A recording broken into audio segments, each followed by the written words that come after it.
السلام علیکم 10th class بچے، نیشنل بک فاؤنڈیشن آپ کی جو نیو بک آئی ہے اس میں سے جو پہلی غزل ہے وہ ہم آج پڑھیں گے۔ پہلا شعر اس کا دیکھتے ہیں۔ روشن جمال یار سے ہے انجمن تمام، دہکا ہوا ہے آتش گل سے چمن تمام۔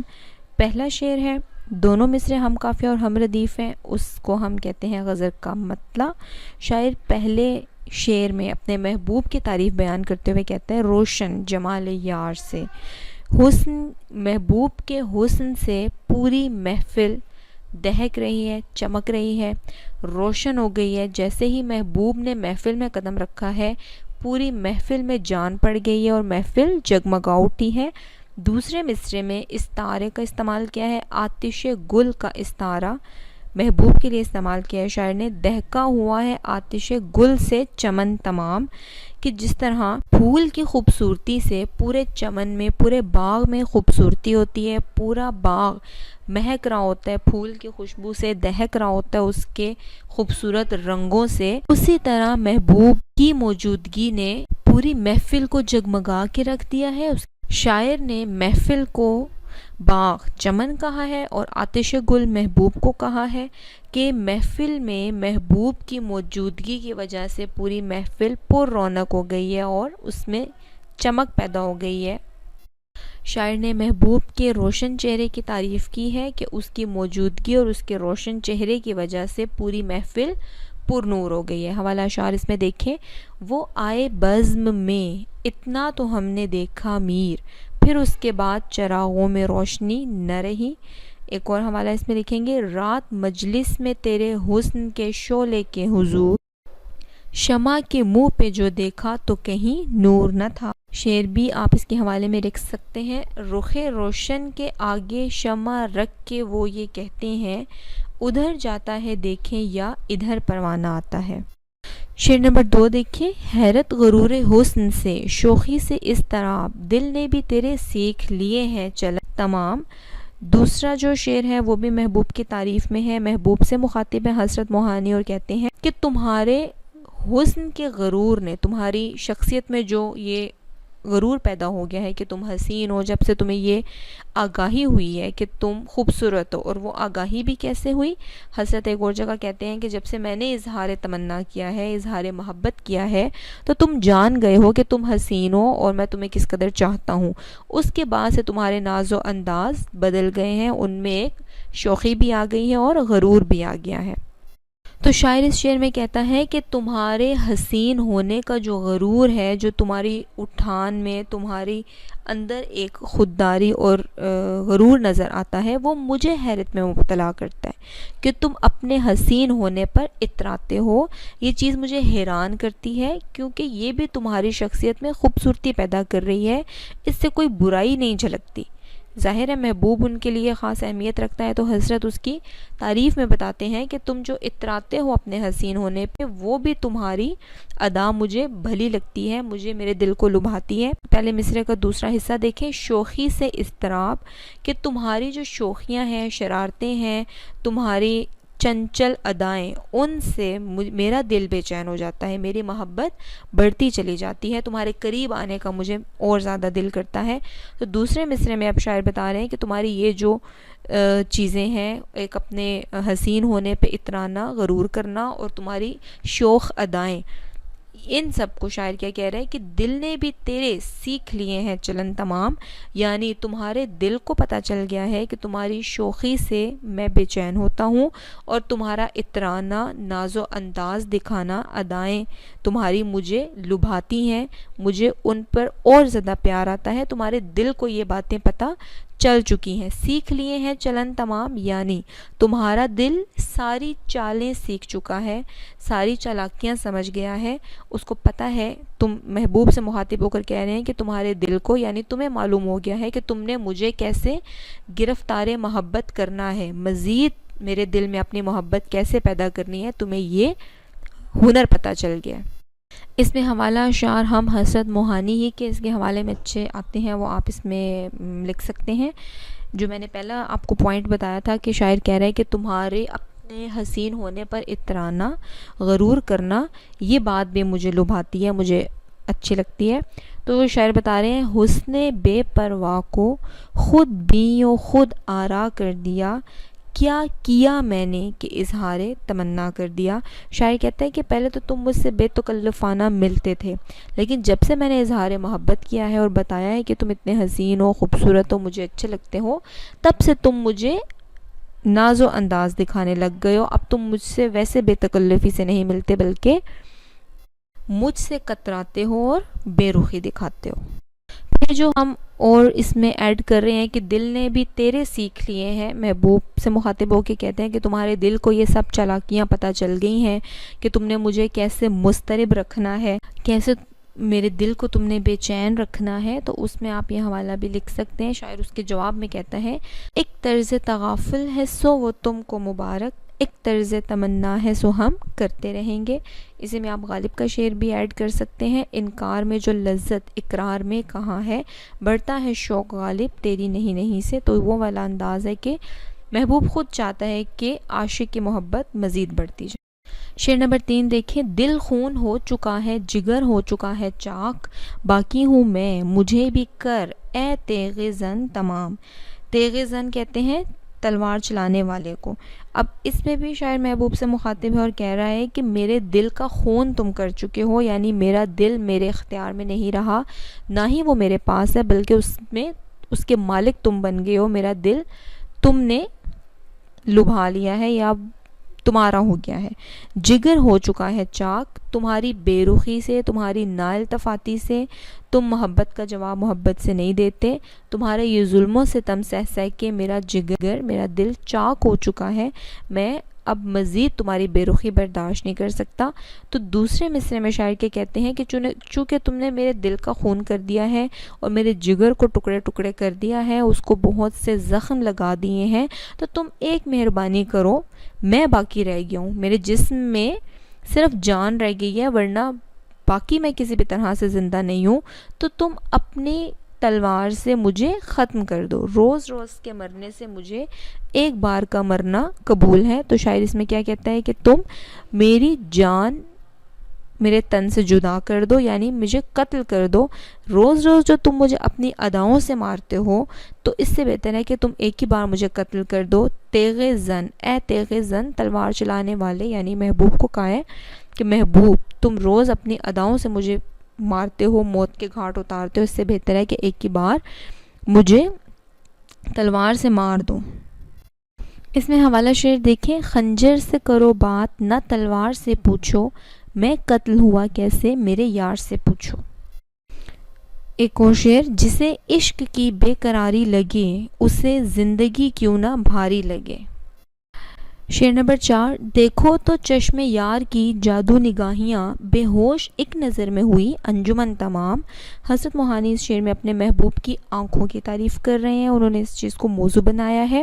کہتے ہیں چشم یار، محبوب کی آنکھیں اور ان آنکھوں کا جادو پوری محفل کی محفل کو بے ہوش کر رہا ہے، ان پر ایک نشے کی کیفیت طاری ہو رہی ہے۔ شاعر اہل محفل سے مخاطب اور کہتا ہے ذرا دیکھو تو میرے محبوب کی آنکھوں کا جادو تو دیکھو، کہ پوری کی پوری محفل، اس محفل میں جتنے لوگ موجود تھے وہ سب اس کی آنکھوں کی خوبصورتی اور جلووں سے، اس کی خاص ادائے بے نیازی سے پوری محفل اپنے ہوش کھو بیٹھی ہیں، سب کے سب محبوب کے جلووں میں محو ہو گئے۔ یعنی شاعر یہاں پہ یہ بتانا چاہ رہا ہے کہ صرف میں ہی اس کا محبوب نہیں ہوں، میں ہی اس پہ اپنی جان نچھاور نہیں کرتا، بلکہ وہ تو ہر کسی کی نگاہ کا مرکز ہے، جہاں بھی جاتا ہے محبوب اتنا خوبصورت ہے، اس کی آنکھیں اور اس کا یہ انداز، دیکھنے کا جو انداز ہے وہ اتنا منفرد ہے کہ سب اس کے پیار میں، اس کی محبت میں گرفتار ہو جاتے ہیں۔ یہاں پہ بھی شاعر یہ کہہ رہا ہے کہ پوری کی پوری محفل، پوری انجمن جو ہے وہ اپنے ہوش کھو بیٹھی، محبوب کے حسن کے جلووں میں اتنی طاقت تھی کہ کسی کو اپنا ہوش تک نہیں رہا، اور اس کی آنکھوں کی تعریف کر رہے ہیں۔ اس میں آپ حوالہ شعر والی دکنی کا دیکھیں، خوب روح خوب کام کرتے ہیں، یک نگاہ میں غلام کرتے ہیں، ایک ہی نظر میں وہ اپنا غلام بنا لیتے ہیں۔ اس کے علاوہ ایک اور شعر آپ اس میں لکھ سکتے ہیں، آنکھیں تھیں کہ دو چھلکتے ساغر، عارس کے شراب تھر تھر آئے۔ میر کا بہت آسان سا شعر ہے محبوب کی آنکھوں کی تعریف میں، میر ان نیم باز آنکھوں میں ساری مستی شراب کی سی ہے۔ اگلا شعر دیکھیں، اس نازنی نے جب سے کیا ہے وہاں قیام، گلزار بن گئی ہے زمین دکن تمام۔ شاعر محبوب کی تعریف میں کہتے ہیں کہ جب سے میرے محبوب نے اس زمین پر قدم رکھا ہے، جب سے وہ اس دنیا میں آیا ہے، جس جگہ وہ رہتا ہے وہاں پر بھی وہ جگہ اس کی موجودگی سے خوبصورت ہو گئی ہے، مبالغہ آرائی سے کام لیا ہے۔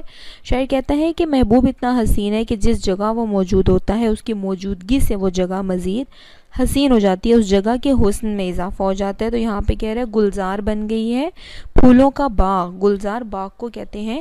محبوب کی موجودگی نے جس جگہ وہ رہتا ہے، دنیا کے جس کونے میں وہ بستا ہے، وہ زمین گلزار بن گئی ہے، اس نے باغ کا روپ دھار لیا ہے، زمین دکن۔